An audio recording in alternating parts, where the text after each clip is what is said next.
안녕하세요. 상식이 돈이 되는 지식스쿨 이상스쿨입니다. 오늘은 이상스쿨에서 뜨거운 관심을 받았던 소식을 모아봤습니다.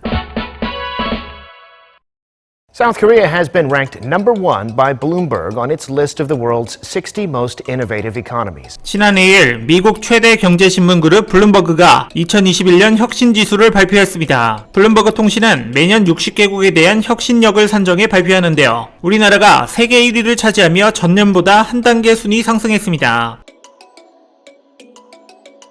블룸버그는 9년 동안 혁신 지수를 발표 중인데요. 우리나라는 총 7번 1위를 차지하며 연속해서 높은 점수를 기록하고 있는데요. 지난해 독일에게 1위를 잠시 내줬다가 올해 다시 탈환했습니다. 블룸버그 혁신 지수는 7개 분야 통계 수치를 지수화하여 국가별로 0에서 100점을 부여하는데요. R&D 집중도, 제조업 부가가치, 생산성, 첨단 기술 집중도, 교육 효율성, 연구 집중도, 특허 활동 등의 가중치를 두어 국가별로 점수를 매깁니다. 특히 이번 2021년 순위는 코로나19와의 싸움이 전염병을 억제하려는 정부의 노력과 경제가 이를 극복할 수 있는 디지털 인프라, 그리고 백신 개발을 위한 경쟁에 이르기까지 혁신을 전면에 가져온 세계를 반영합니다. 이러한 데이터는 대부분 바이러스 위기 이전에서 가져온 것임에도 불구하고 한국과 독일, 이스라엘과 같이 지수가 높은 많은 국가들이 접촉자 추적과 신속한 예방 접종, 전염병과 싸우는 영역에서 세계적 리더였다고 블룸버그는 전했습니다. 90.49점을 기록한 한국을 이어 2위는 싱가포르, 3위는 스위스, 지난해 1위였던 독일이 4위를 차례로 차지했습니다. 다른 주요 국가 순위를 보면 미국 11위, 일본 12위, 중국 16위 등입니다. 싱가포르는 디지털 경제로 전환하기 위한 자금 투입, 제조업 경쟁력, 세계 순위가 높은 대학들의 존재 때문에 높은 점수를 받았습니다. 스위스는 금융과 바이오테크 분야에서 선도적인 연구 성과가 평가되었죠. 독일이 왕관을 잃은 이유는 2년 전 유겐 미세스 이코노미스트가 숙련된 인력과 차세대 기술을 위한 적절한 전력이 부족하다는 경고를 한 것과 관련이 있으며 세계 2대 경제대국으로서 세계 혁신의 상당 부분을 미국과 중국이 차지하고 있지만 두 나라 모두 올해 순위가 하락했다는 것입니다. 줌과 화이자 같은 혁신의 상징인 이 이름들은 미국의 순위 결정에 큰 영향을 미쳤습니다. 하지만 미국엔 유명한 대학도 많은 만큼 교육 분야에서도 높은 순위를 기대가 되지만 저조한 성적을 거뒀는데요. 이는 트럼프 행정부의 비자 정책과 전염병의 대유행으로 과학과 기술 수업에서 외국인 학생들에 대한 장애물이 생긴 것이 가장 큰 원인으로 보여졌죠. 중국 경제는 코로나 바이러스 침체 속에 빠른 회복으로 입지를 다졌지만 오히려 순위가 하락한 이유는 장기적으로 봤을 때 제조업 부가가치에서 낮은 점수를 받았기 때문으로 보여집니다. 올해 순위 중 눈에 띄는 특징은 인도가 2016년 이후 처음으로 상위 50권에 올랐다는 점, 처음으로 순위 발표에 등장한 나라가 우루과이가 있다는 점에 주목이 됩니다. 한국은 특히 연구개발 집중도 분야에서 2위, 제조업 부가가치 2위, 특허 활동에서 1위를 하는 등 높은 순위를 유지 중인데요. 19년 연구개발 활동조사에 따르면 GDP 대비 연구개발비 비중은 4.64%로 세계 2위이며 절대 규모만 두고 보더라도 세계 5위 수준입니다. 이러한 결과에 대해 기획재정부는 어려운 대내외 요건 속에서도 정부와 기업이 미래에 대한 투자를 꾸준히 확대하며 한국판 뉴딜, 빅3, 플러스 DNA 등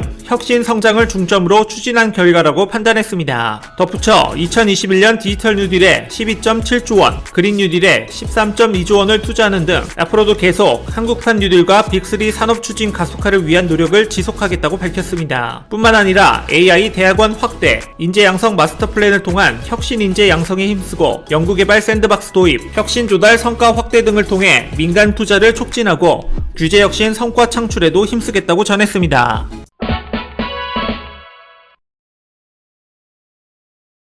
글로벌 콘텐츠 시장에서 한국 만화가 미국의 코믹, 일본의 망가에 이은 신흥 강자로 부상하고 있습니다. 지난 40년 동안 아시아의 코믹 창작물은 모두 망가로 통했지만 스마트폰, 태블릿 PC와 같은 스마트폰 기기 덕분에 한국 만화가 북미 유럽에서 꽃을 피우기 시작한 거죠.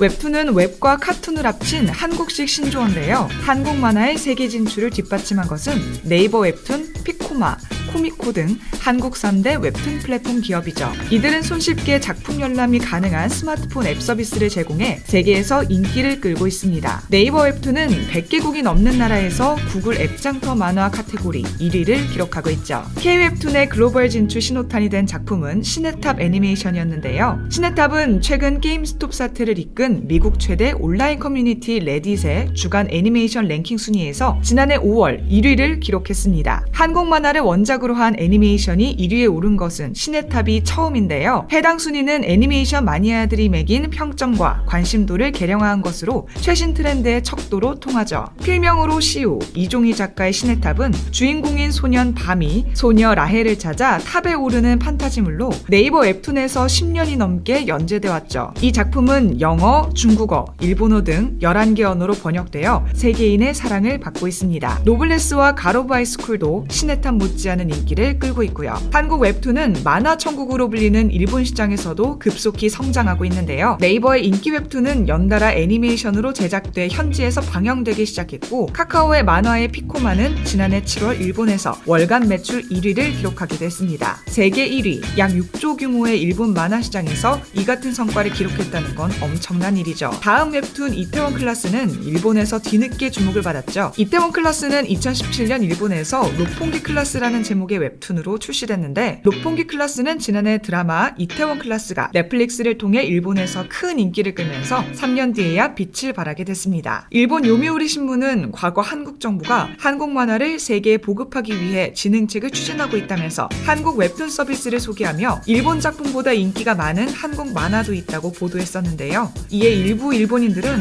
한국 만화 내수 시장은 엉망이라던데 그것부터 살릴 생각은 안 하고 해외 진출부터 신경 쓰는 건 앞뒤가 바뀐 게 아니냐면서 한국 만화의 해외 진출은 말이 안 된다는 반응을 보였죠. 몇 년 만에 이런 상황이 올 거라고는 꿈에도 상상 못했겠죠. 최근에는 네이버 웹툰을 원작으로 한 넷플릭스 오리지널 시리즈 스위트홈이 식을 줄 모르는 인기에 흥행가도를 달리고 있죠. 스위트홈은 공개 이후 나흘 만에 아시아를 비롯해 북미, 유럽 등 70개국 이상에서 오늘의 탑 10을 기록했습니다. 카카오 웹소설로 등장해 웹툰으로 재탄생한 나 혼자만 레벨업은 지난해 8월 미국 온라인 청원 사이트에 거론돼 화제가 되기도 했습니다. 팬들이 웹툰 나 혼자만 레벨업을 애니메이션으로 만들어달라는 청원을 올렸는데 17만 명이나 참여를 한 겁니다. 미국 독자들은 이 훌륭한 만화를 애니메이션으로 만들지 않는 이유를 모르겠다. 내 인생 만화 10위 안에 드는 작품이다. 노벨상을 줘야 한다 등의 반응을 보였죠.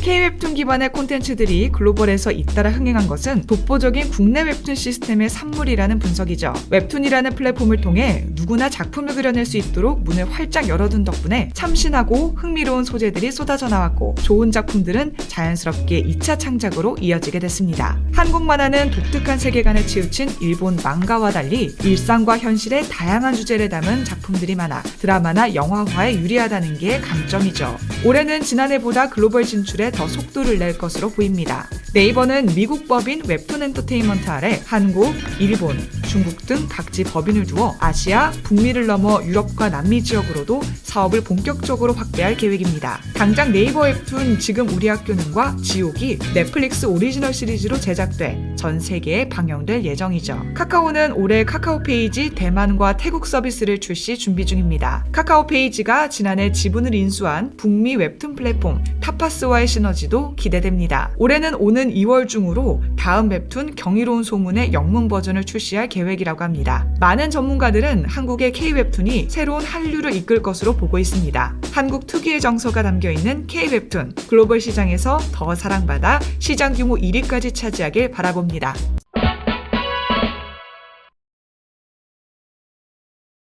Great pianist 정진초. 지난 14일 피아니스트 조성진의 독일 베를린 집에 낯선 악보가 도착했습니다. 그동안 꽁꽁 숨어있던 모차르트가 직접 그린 악보 알레그로 D장조였습니다.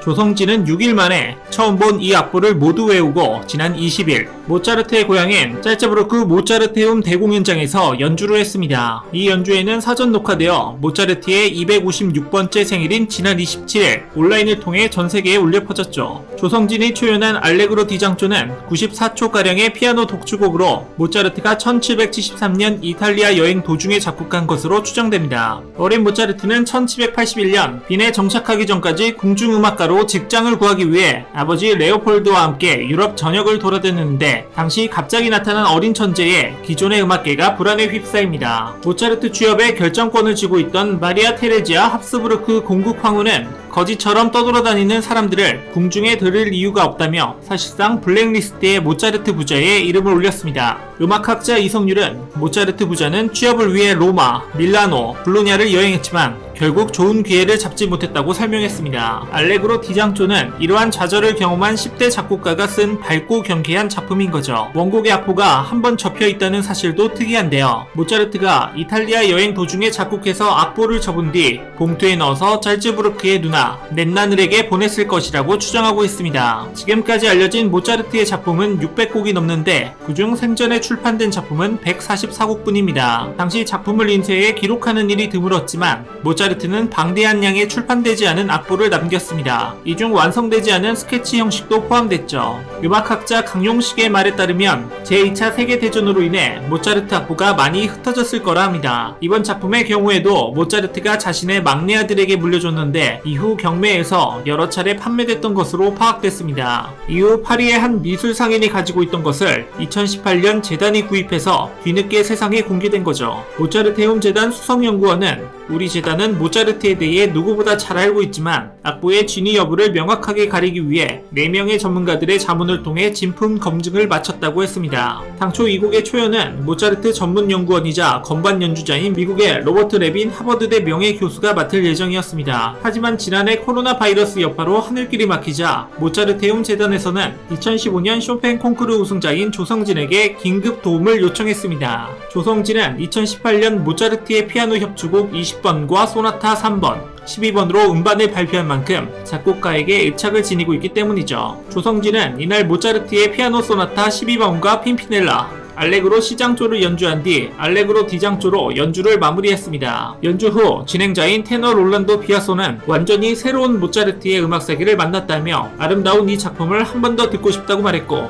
조성진은 그에 응답해 한 차례 더 알레그로 D장조를 연주했습니다. 연주의 녹화 영상은 유럽에서 27일 도이치 그라모폰 온라인 페이지 메디치 TV로 공개됐습니다. 한국에서는 LG U+ IPTV 서비스 U+ TV와 모바일 미디어 플랫폼 U+ 모바일 TV에서 27일부터 독점 제공했습니다. 영상이 아닌 음원은 29일 공개 예정이라고 합니다. 조성진은 모차르트가 태어난 잘츠부르크에서 이 곡을 초연할 수 있어 영광이라며 모차르트 주간 공연에는 처음 참여하는데 많은 분들이 이런 아름다운 작품을 듣게 될 수 있어서 기쁘다고 소감을 전했습니다. 음악을 통해 250년이라는 세월의 역사를 연결한 조성진과 모차르트, 정말 대단합니다. 연주 당시 두 예술가의 영혼이 통하는 느낌을 받지 않았을까요? 자신이 미처 공개하지 못한 곡을 부활시켜준 조성진, 모차르트가 하늘에서 흐뭇하게 바라볼 것 같습니다. 혹시 주식하시나요? 140만 투자자들이 인정하는 최고의 전문가들에게 받는 급등 종목 화면 클릭하고 무료로 받아가세요.